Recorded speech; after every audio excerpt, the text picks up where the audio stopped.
up, Sauce Gang, and welcome back to the channel. Hot Sauce Beats here with an epic reaction for you because one of our favorite animators on YouTube, JaidenAnimations, is back with a brand new video. I was almost in Squid Game chat. This would have been insane because, as you guys know, Jaiden has been on a couple different like game show videos with Mr. Beast, so I think she would absolutely dominate Squid Game. I'm hyped to check out what this is about, but before we do, please show JaidenAnimations some love by subscribing to our channel. We're trying to get to 250,000 subs, so if you haven't yet, please smash that subscribe button and join the Sauce Gang family. But enough talking, let's get to reacting and roll that bomb ass intro. Hot Sauce Beats is finally here. Hot Sauce Beats is finally here.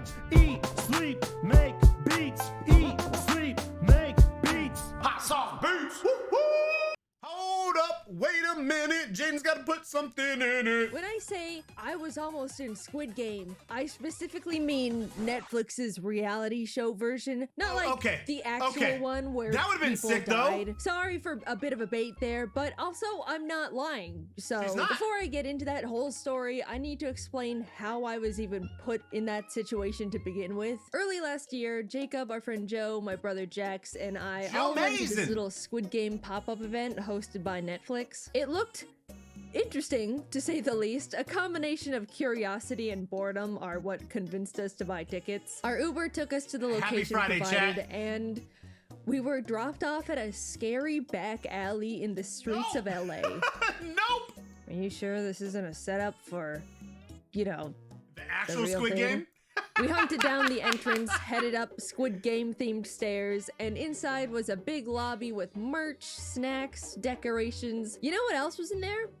No other human beings. We were the only ones there, along with the shape guys that were just staring at us. Are you sure this isn't? I don't know anymore. Staff signed us in and gave us numbered wristbands. What? It's like Squid Game. Eventually, more contestants showed up, and soon enough, we were herded into the starting room, decorated very much like no one actually cared about this thing. And if they did, corporate ruined it. The staff guy gave us the rundown on how the event was gonna work, all the rules, such and such. But sprinkled throughout the explanation were like a lot of safety hazard jokes. I know the concept of the whole thing is rooted in playing dangerous games and dying and ooh, evil dystopian. But he was saying things like, don't lean on the walls. You might rip through it, and I don't want to fill out any paperwork if you hurt yourself. Don't touch anything that you shouldn't touch. I don't want to have to fill out paperwork again. It makes you feel like you're a kid in like a candy store or a toy store when your parents are like, don't touch anything. And he was very anti-paperwork, like way more than the actual human safety part. Based on what we've seen so far, our group knew we were about to experience exactly what we were hoping for, but with not the death part. For the first game, we were led into a room with lines of glass squares. What? It's like Squid Game again! The glass jumping part. When it was your turn, the pattern on the 10 squares would be shown, and you needed to memorize which tiles to step on. It's like, well, I guess it's kind of like Squid Game. Kinda. The first batch of people stepped up, the patterns all flashed, but before anyone could begin stepping on glass, they were instructed to hold it and only take one step at a time. For the whole game, we had to watch everyone take one individual step, stop, wait to be confirmed, then take one more step. For 10 spaces in like 6 groups total. Also, I think that whatever mechanism they used to track if people were out or not was super busted because literally only like 5 people in total got their pattern right. Joe, Jacob, and Jax all swore they memorized their pattern correctly, but were eliminated anyway. I know I botched mine up though. I've got paper shredder brain. They could give me one tile to memorize and I would still forget it. 25 of the 30 people failed their very first puzzle. Now, Netflix knew that if people paid 40 bucks, yeah, 40, to be in this shitty little Squid Game event and then had to go home after the first game, they would be pretty upset. So the rule was for the first 4 challenges, no one would be eliminated. Yay, woohoo, phew, that was a close one. In the next room, they tried to combine both the honeycomb game and the marbles game from the show. I would love to play that. What was put together was throw marbles in the shape on the table to win other people's marbles. It was very anticlimactic. Unfortunately, we were only able to gather in groups of 3, so Joe wasn't able to join us. Instead, he was paired up as a third wheel to a random couple that was obviously here on a date.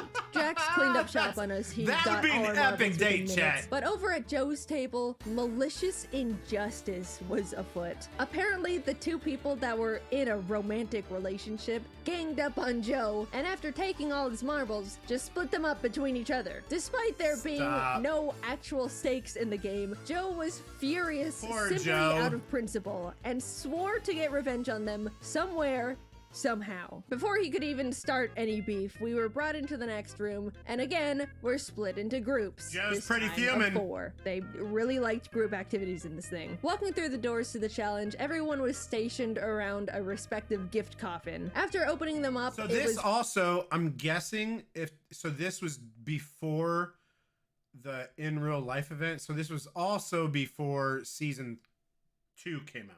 Revealed we were going to be playing a big version of Squid Game. Operation, the game where you try to pick up fake little organs with fake medical tools without touching the sides. So, simulated surgery.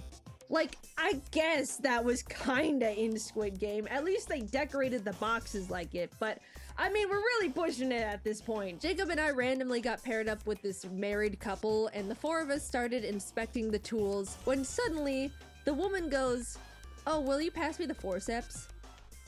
She's a surgeon. Oh my god. We just happened to be paired up with a lady whose literal job was Operation. She's probably the the worst player. And the 3 of us took our hands off the tools. She cracked her knuckles, and we watched as all the plastic organs were suddenly out of the prop body. Not surprisingly, our team was the first to finish. When we got back together with Joe and Jax, we explained how we got super lucky to be paired up with an actual surgeon that literally soloed the whole thing. And Joe was like, "Wait, that guy was a surgeon?" And Jacob and I had to shake our heads and say, No, Joe, she was a surgeon." Damn it. Now that we were entering the 4th challenge, it was time to get serious. This was the first game where people would start getting eliminated. Shaggy Poo. But not realsies. Everyone was split into 2 groups and taken to one side of a wall where there was a bunch of prop boats. It was a kind of not really IRL version of Battleship where we had to try and shoot down all the other that would be fun, boats, chat. and the team that won would progress into the 5th game. I would describe this idea as good enough. Sure, you know, we didn't get to choose where to put our boats since they were bolted to the floor, but I guess we did only pay $40 to be here. For some reason though, the staff member on our side was, we can call it, extremely helpful. At first he was saying general tips, like, so if they still have a 4-tile boat, let's check all the areas that could fit that. You know, saying vague hints to help us out a bit. But by the end of it, he was just straight up telling us, if I were you guys, I would shoot right here.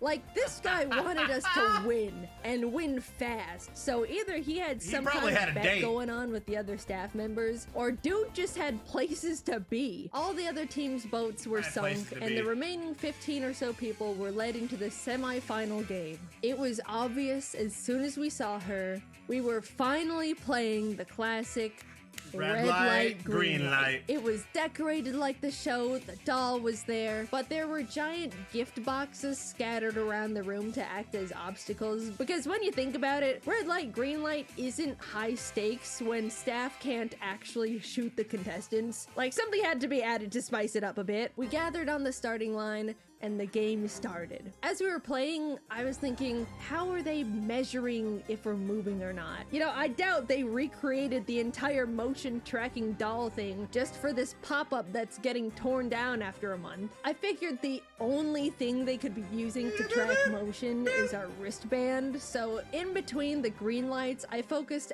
extra hard on making sure my wrist stayed as still as possible. In fact, I was focusing so hard on my wrist that I I didn't even realize I was the first one to pass the finish line. Unfortunately, similarly to the Janky Glass Jaiden. memory game, it seemed like a lot of the wristbands were super wonky as well because a lot of people got pinged as eliminated no matter how still they were, including Jacob and Jax, which was a huge buzzkill. No! Either that or they were just built to be super sensitive and somehow my weak little carpal tunnel wrists decided to not shake for the first time in 5 job, years. Jaiden. I turned back to see just 3 people left. One of them being Joe. They all lunged forward, and as red light was called for the final time, I watched as Joe tripped and crashed into them, causing every person left to topple to the floor. Their wristbands deemed them eliminated. As Joe was walking past me to the dead area, I asked what happened, to which he said, "I got him." Joe had intentionally sacrificed himself to bump those people because they were the couple that ganged up on him during marbles. Good job, had Joe. finally gotten called his karma. revenge. Was Some it people petty? call it revenge. Yes. Did he probably ruin their date? Yes. But do I also not care and think that was the funniest shit ever? Absolutely. Joe is awesome. I was somehow the only one in our group moving on to the final round. Me and the other 4 winners of Red Light, Green Light were brought into Squid Game. And everyone else was there too, watching from behind a little rope. Jaiden, Squid Game is so rough and tough. How did you fare against the 4 other dudes that made it to the end? In real Squid Game, the guy got stabbed. Did you get stabbed? You're probably wondering. And oh dear viewer, no, I did not get stabbed. In fact, I didn't get hurt at all because Netflix didn't want to deal with paperwork. Instead, we played hold a fake egg on a spoon and attack each other until there's 1 egg standing, but attack in a way where there's no paperwork, which is fine with me because I doubt any of us actually knew how to play Squid Game anyway. The buzzer rang and everyone started shifting around in the shape. Since I, for some reason, have experience in high-stakes game tournaments, I deployed my signature strategy of don't bring attention to myself. I simply dodged and weaved between the guys swiping at each other's eggs. I can take someone on in a 1v1, but any number higher, and I've gone well that's gonna be past difficult my for anyone, capabilities. unless if you're like Eventually, a there were ninja just or 3 jiu-jitsu, people left. karate. The crowd started yelling, "Get the girl's still in!" And the 2 guys started walking towards me. But then my personal peanut gallery chimed in with, hey, they're ganging up on the girl! Boo, shame, boo. And that flustered them enough to back away again. Apparently, the power of teamwork and fear of misogyny can persevere through anything. Suddenly, an egg hit the floor. It was just me and non-woman hating guy number 2. The exact 1v1 I was trying to create. We circled each other, both our spoon-holding arms stretched out as far as they could go. He swung at my egg a couple times and I managed to dodge, but I couldn't win this thing if I didn't go on the offense. Wait, what if I just... I won the silly little Netflix Squid Game pop-up. The front man came out and escorted me to the VIP area where he gave me a plastic animal mask, like in Squid Game. And we took awesome photos together, and I got an awesome t-shirt that said winner. And I didn't know it at the time, but as this was happening, the staff pretended to shoot all the losers with fake gun sounds. Unfortunately, I didn't get the 45.6 billion money prize like in the show, but along with the t-shirt, they did give me a special form to fill out that would give me priority application for Netflix's actual Squid Game reality show, Squid Game: The Challenge, Season 2. I looked at the form and thought, you know, we'll just see what happens. Filled it out and was able to bring my friends back to the VIP room with me because winning isn't fun unless you do it with your friends. That's what Squid Game taught me. There were a bunch of snacks and alcoholic beverages in the winner area, and I gotta say, the alcoholic squid drinks were probably the worst things I've ever tasted. It was astonishing how bad they were. Over a year later, and I can still imagine it. I don't even know what ingredient could do that to a drink. Anyway, after I submitted my form, I half expected to never hear anything about it ever again. But to my surprise, Netflix reached out to interview me about potentially being a contestant on the show. In fact, I was forwarded to the next round of interviews 3 times to completely break any potential rules of confidentiality. I was starting to think there might be a chance I could actually be on the show. But eventually, the interviews came to a stop, and I have come to the conclusion they have moved on to better qualifying people. Most likely because I will admit I was a bit too honest during the interviews. They basically all just looked like this. What kind of a role do you think you would play in Squid Game as a contestant? I'd probably just be a follower. I don't like taking charge at all. How hard would you fight to win Squid Game? Super hard! Not that hard. Have you watched the first season of Squid Game, The Challenge? No. Well, I watched the first 20 minutes, but I turned it off because I thought it was really badly paced and boring. Jaiden, so you that was can't that, say that! and I'm okay with it. Was Or he who flipping knows? her Maybe off? they saw my very strange track record of winning game tournaments and got scared. It kind of seems like those kinds of really Let's intense go, and bro. active game shows like I love real life Jaiden's Squid videos. Game end up having a lot of people complaining about how they got hurt or weren't treated all that great anyway. So I'm glad I'm sitting safe and sound in the comfort of my own home. I'm glad I'm not we're glad dealing you are with too, Squid Game Jaiden. related injuries. In fact, also very quick reminder that techwear merch is going away soon. If you're late to watching this video, it's probably already gone. To be honest, sorry. I tried to warn you. Thanks for watching though, and see you later. JaidenAnimations. Hold on. Hold on. What was that? That wasn't a new video, was it? That wasn't a new video, was it? No, it wasn't. Okay, we're good. We're good. We're good. That scared me for a second, chat. Anyways, chat, let me bring you in. Jaiden, touche. That was absolutely epic. Too bad she didn't get on that. Can you imagine too? And she didn't tell anybody, and then we'd be watching. All of a sudden, you'd see Jaiden. You know, bro, what a great video. Again, congrats, Jaiden. She's amazing at winning these things. Let me know what y'all think in the comments, and please show JaidenAnimations some love by subscribing to the channel. Chat, we're trying to get 250,000 subs. So if you haven't yet, please smash that subscribe button and join the Sauce Gang family. Enjoy the rest of your weekend, and remember to eat, sleep, and make beats. And as usual, be coming another. That's all I got. Boom, I'm out. Coo-hoo, got number love for the Sauce Gang.